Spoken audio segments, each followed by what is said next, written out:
बहुत ज़्यादा बाल झड़ रहे हैं या बिना रीज़न के लो फील हो रहा है। It may be a reason of thyroid. Hello and welcome back to my channel Surbhi's health mantra. और आज हम बात करने वाले हैं थायराइड के बारे में। तो थायराइड आजकल बहुत कॉमन डिजीज हो गई है। मेल्स फीमेल्स किसी भी एज में एंड इवन बच्चों में भी थायराइड देखने को मिल रहा है। तो पहले थोड़ा बहुत जान लेते हैं कि थायराइड ग्लैंड होता क्या है। थायराइड ग्लैंड एक छोटा सा ग्लैंड होता है जो कि हमारे नेक के आगे पाया जाता है एंड ये हमारी बॉडी का लार्जेस्ट एंडोक्राइन ग्लैंड होता है जो कि इंपॉर्टेंट हार्मोन सेक्रेट करता है जैसे कि T3, T4, TSH। तो थायराइड हार्मोन्स हमारी बॉडी के मेटाबॉलिज्म को रेगुलेट करते हैं और कुछ ऐसी एनर्जी प्रोड्यूस करते हैं जिससे कि पूरी बॉडी यूटिलाइज करती है। अगर ये हार्मोन्स थोड़े से डिस्टर्ब हो जाते हैं तो ये पूरी बॉडी पे एक तरह से अफेक्ट करते हैं, जैसे कि आपके ब्लड शुगर को अफेक्ट कर सकते हैं, आपके एनर्जी लेवल को डाउन कर सकते हैं या बढ़ा सकते हैं, ब्लड सर्कुलेशन को अफेक्ट कर सकते हैं। तो थायराइड हार्मोन्स अगर डिस्टर्ब होते हैं तो बॉडी का पूरा इम्यून फंक्शन जो है वो पूरी तरह से डिस्टर्ब हो जाता है। तो ये आपकी जो ग्रोथ है उस पर भी इनडायरेक्टली इफेक्ट देता है। जो लोग थायराइड से सफर करते हैं उनको कई चीजों का फेस करना पड़ता है, जैसे कि उनको वेट इश्यूज होते हैं या फिर हेयर फॉल इश्यूज होते हैं या फिर नींद प्रॉपर नहीं आती, स्लीप डिस्टर्ब रहती है, मूड स्विंग्स होते रहते हैं। एंड एक चीज और होती है कॉग्निटिव प्रॉब्लम। कॉग्निटिव प्रॉब्लम से मतलब है कि यानी कि सोचने समझने की जो शक्ति होती है जो वो थोड़ी सी डिस्टर्ब ऑल्टर हो जाती है।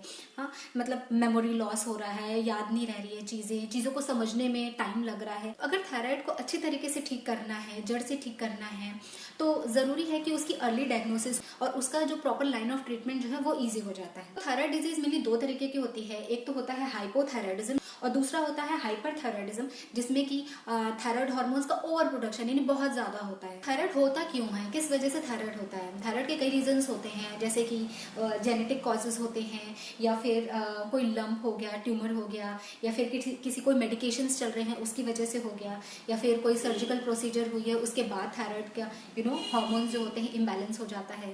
तो एक आम इंसान कैसे पहचान सकता है कि उसको थायराइड है? तो अगर किसी बंदे को हाइपोथायराइडिज्म है तो उसमें क्या क्या सिम्टम्स देखने को मिलेंगे, आइए जानते हैं। तो हाइपोथायराइडिज्म के केस में ड्राई स्किन रहती है, ड्राई हेयर रहते हैं एंड कॉन्स्टिपेशन, कब्जियत की शिकायत रहती है और ठंड बिल्कुल भी बर्दाश्त नहीं होती है। फीमेल्स के केस में पीरियड्स का फ्लो बहुत ज़्यादा बढ़ जाता है या फिर फेस जो है एकदम सूज जाता है स्पेशली मॉर्निंग में एंड बहुत ज़्यादा थकान लगती है, कुछ नहीं किया उसके बाद भी थकान बहुत ज़्यादा होती है, डिप्रेशन हो सकता है। नेक्स्ट बात करते हैं हाइपरथायराइडिज्म के बारे में। तो हाइपरथायराइडिज्म के केस में हेयर लॉस हो सकता है, बहुत ज्यादा बाल झड़ते हैं, वेट भी घटता है, उसमें बढ़ता था इसमें घटता है, स्लीप बहुत ज्यादा डिस्टर्ब रहती है, नींद ढंग से नहीं आती है, या फिर फीमेल्स के केस में पीरियड्स का फ्लो कम हो जाता है और गर्मी बिल्कुल भी बर्दाश्त नहीं होती है, इवन इनफर्टिलिटी भी हो सकती है। सो अब बात करते हैं डायग्नोसिस की। डायग्नोसिस में पेशेंट की मेडिकल हिस्ट्री लेंगे, पेशेंट को फिजिकली एग्जामिन करेंगे एंड ब्लड टेस्ट कराएंगे for thyroid hormones that is T3, T4 and TSH। तो if there is low level of T3 and T4 and high level of TSH then this indicates the diagnosis of hypothyroidism. तो hypothyroidism को कुछ इस तरीके से examine करेंगे and thyroid profile test कराएंगे for T3, T4 and TSH, जैसे आप देख सकते हैं।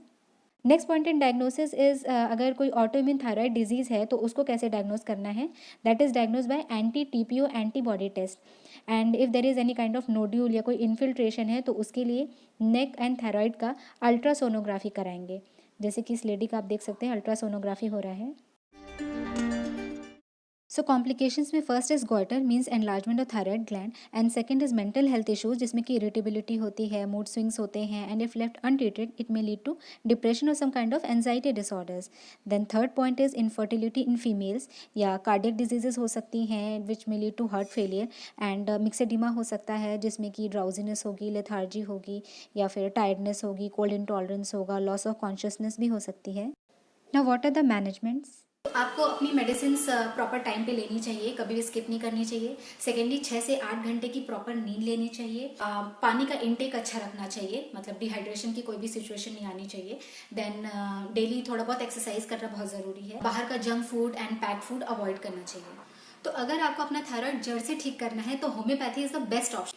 होम्योपैथी इम्यूनिटी के लेवल पे काम करती है। सेकेंडली होम्योपैथी बिना किसी भी साइड इफेक्ट्स के आपकी बॉडी के फंक्शंस को ईज करती है, यानी कोई भी प्रॉब्लम्स अगर हो रही हैं तो वो आपको ईज करेंगी, मतलब आपको उतनी तकलीफ नहीं देंगी। As homeopathy is based on the concept of individualisation, यानी कि हर पर्सन अपने में यूनिक होता है, तो उसकी यूनिक पर्सनैलिटी के बेसिस उसके क्या क्या रिस्पॉन्सेज हैं, उसकी सेंसिटिविटी एंड उसकी फैमिली हिस्ट्री, हर चीज को मद्देनजर रखते हुए एक सिंगल रेमेडी निकाली जाती है होम्योपैथी में।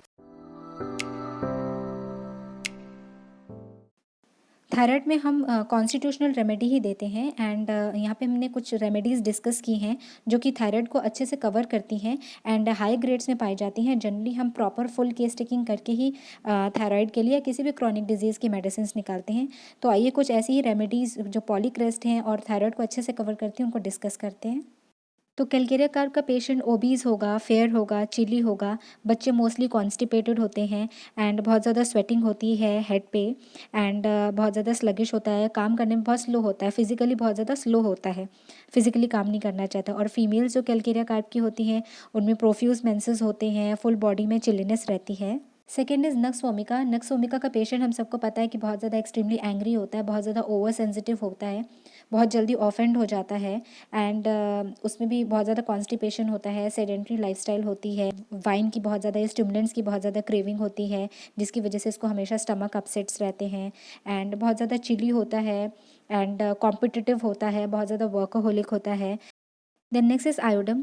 आयोडम ग्लैंड पे बहुत अच्छा वर्क करती है, स्पेशली थायराइड ग्लैंड पे, जहाँ पे थायराइड ग्लैंड में एनलार्जमेंट हो रही है या एट्रॉफी हो रही है एंड बहुत ज़्यादा हंगर होती है एंड पेशेंट बिल्कुल स्लिम ट्रिम रहता है, बहुत ज़्यादा खाता है बट स्लिम होता है एंड बहुत ज़्यादा हॉट होता है, हीट बर्दाश्त नहीं होती है, he feels better in cold air. Then next is thyroidinum. Thyroidinum is excellent remedy for thyroid including myxoedema and cretinism, अगर टोटलिटी मैच करती है तो। एंड इसमें बच्चे जो होते हैं स्पेशली अरेस्टेड डेवलपमेंट हो जाता है चिल्ड्रन में and cold hands and feet होते हैं and thyroidinum is a sarcode, तो अगर टोटलिटी मैच करती है तो वी कैन कंसिडर थायराइडिनम। सो हमें ये याद रखना है कि यही रेमेडीज़ हमें नहीं देनी, हमें कॉन्स्टिट्यूशनल रेमेडी देनी है considering the totality of symptoms, like patient के क्या एक्सप्रेशन है, उसकी बॉडी लैंग्वेज क्या है, उसके chief complaints, journey of disease, past history, family history, उसके physical symptoms, mental general and all the general symptoms, साथ में मायाज़म देखना है। सो बात करते हैं कॉन्फ्लिक्ट की। सो according to Hamer's theory, thyroid किन किन वजह से हो सकता है depending upon the sensitivity of the person.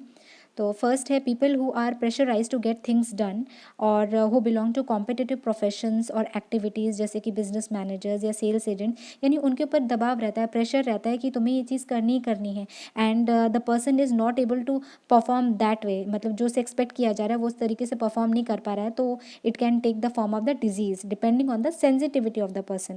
Okay, then third point we can see that those who are under deadline pressure or constant pressure to keep up handling, जैसे दो jobs हैं वो हैंडल कर रहे हैं या सिंगल मदर्स हैं, multiple काम कर रहे हैं एक साथ में, इतना ज़्यादा प्रेशर है कि चीज़ों को हैंडल करने में मुश्किल हो रहा है, तो इतना ज़्यादा प्रेशर आ रहा है। देन बच्चों के केस में चिल्ड्रन हैं, एडोलेसेंट्स हैं, when they are pushed by their parents या teachers to perform fast enough, या उनको ब्लेम दिया जाता है कि भाई तुम बहुत ज़्यादा स्लो हो, तुम परफॉर्म नहीं कर पा रहे हो, तुम अच्छा नहीं परफॉर्म कर पा रहे हो, तो इस तरीके से वो चीज़ें उनके माइंड में बैठ जा रही हैं and it takes the form of the disease, it may take the form of the disease, not necessary.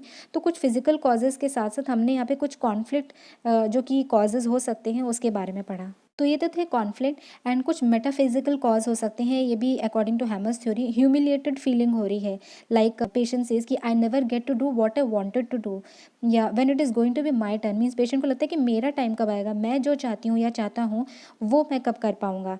तो इस तरह की अगर फीलिंग आती है तो it may lead to thyroid. तो बात करते हैं चार्ट ऑफ सप्रेशन की, जो हमारे बड़े सर ने चार्ट ऑफ सप्रेशन दिया है उसमें थायराइड अगर हम देखें तो फिफ्थ लेयर में है। फिफ्थ लेयर इज एंडोक्राइंस, जिसमें कि pancreas, thyroid, pituitary, adrenals, testis, ovaries हैं। तो इसमें थायराइड के डिसफंक्शंस हो सकते हैं। ये चार्ट हमको स्पेशली फॉलोअप में हेल्प करता है, मीन्स अगर फॉलोअप में हम देख रहे हैं कि अगर कोई लोअर लेयर में आ रही है disease, that is good follow up, means उसमें मेडिसिन हमें कंटिन्यू रखनी है। फॉलोअप अगर हायर लेवल पे आ रहा है तो दैट मीन्स कि वो सप्रेशन हो रहा है, तो वहीं पे मेडिसिन को स्टॉप करना है या एंटीडोट करना है, वो डिपेंड करता है केस पे। सो अगर आप एक हेल्दी और डिजीज फ्री लाइफ जीना चाहते हैं then go for homeopathy and you won't regret it. So this was all about thyroid and its management. तो अगर आज का वीडियो आपको पसंद आया है तो प्लीज लाइक कर देना, कमेंट कर देना, अपने दोस्तों के साथ शेयर कर देना और मेरे चैनल को सब्सक्राइब कर देना। सो नेक्स्ट टाइम मिलते हैं फिर एक नए और इंटरेस्टिंग टॉपिक के साथ। Till then good bye.